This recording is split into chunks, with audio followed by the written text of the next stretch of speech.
Right now, we're heading way east, right out into the Pacific Ocean, to the Australian territory of Norfolk Island, where descendants of the Bounty mutineers are about to celebrate.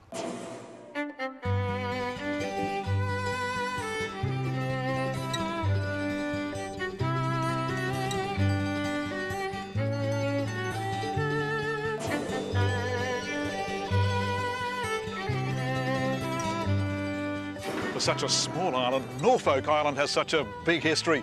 Polynesians lived right here, once, then disappeared.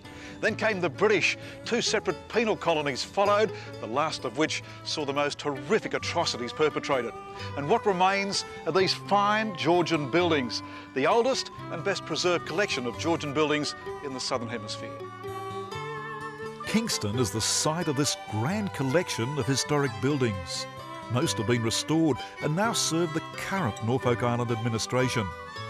It's a living monument to a turbulent past, as one of the descendants of the Pitcairn Islanders, Liz McCoy, explains. It was a place for secondary offenders only. There were no female convicts here as such. The convicts could do their time here. If they made it through, they were shipped back off again. Basically, the convicts would prefer to die than be here. They were leaving this hellhole. They were moving on to their next life, a better place. It was a taboo subject to speak about the atrocities that went on during the convict era after the Pitcairners got here.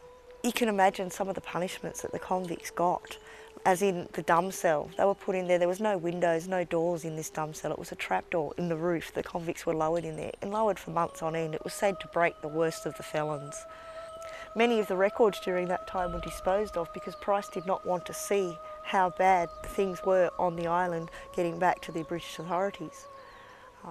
It was during this time that the Royal Commission went into the atrocious acts of mankind going on here, and this Royal Commission was what wound Norfolk down and closed it as a penal settlement. These days, Norfolk Island has a very distinctive culture. Reminders that descendants of the Bounty mutineers now live here. We lost our dancing for quite a long time when the Pitcairners became quite religious, and it was frowned upon to dance. And then when they came to Norfolk, there wasn't a lot of dancing, and it's really only been in the last century that it came back. The dances that we do on Norfolk originate from the Tahitian dancing, and then from that we also add our own stories and maybe our own movements in, because we have different animals and plants and things here.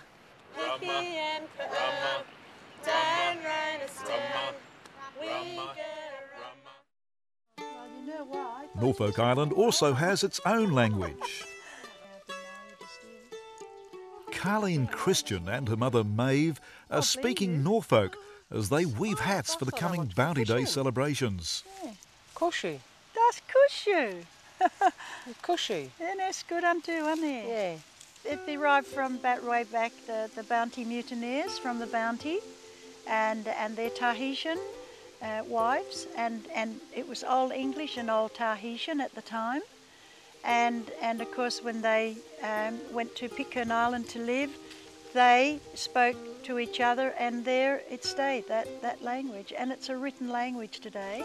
We don't speak English at all, unless I'm speaking to somebody, a visitor to the island, but amongst our families, and we would never speak English, we always speak Norfolk. If we swear, it's English.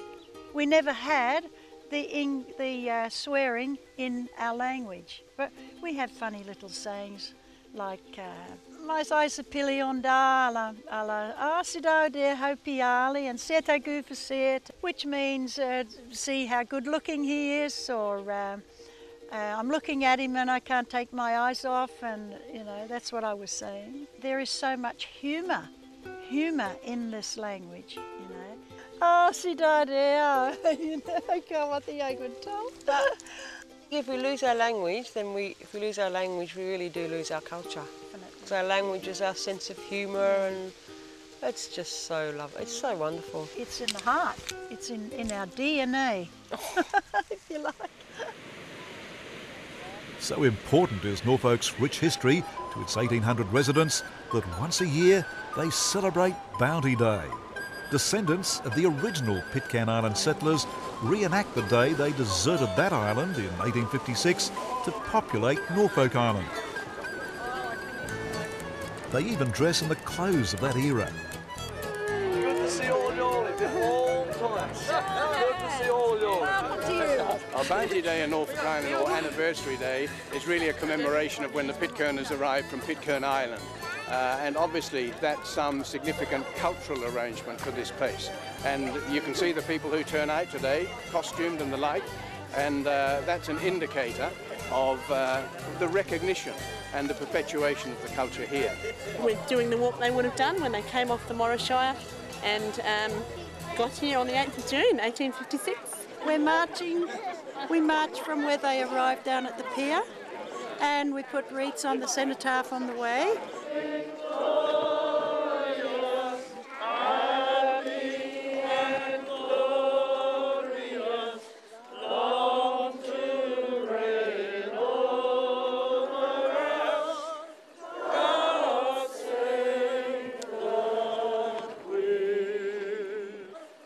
And then down to the cemetery where our forebears are.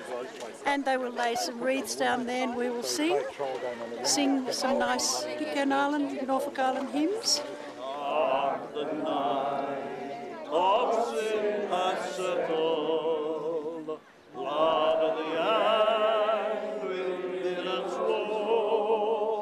Oh, it's really important for everyone to keep it going, and it's just something they've done every year ever since then, 151 years.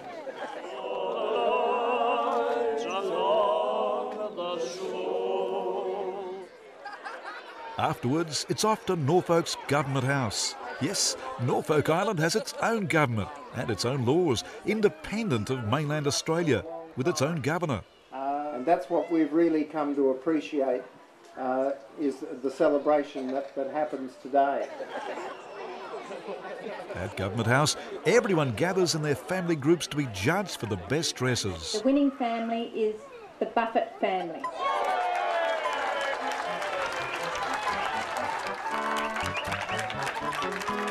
Today's celebrations conclude with a tradition reserved for the kids, rolling down the grassy hill surrounding Government House.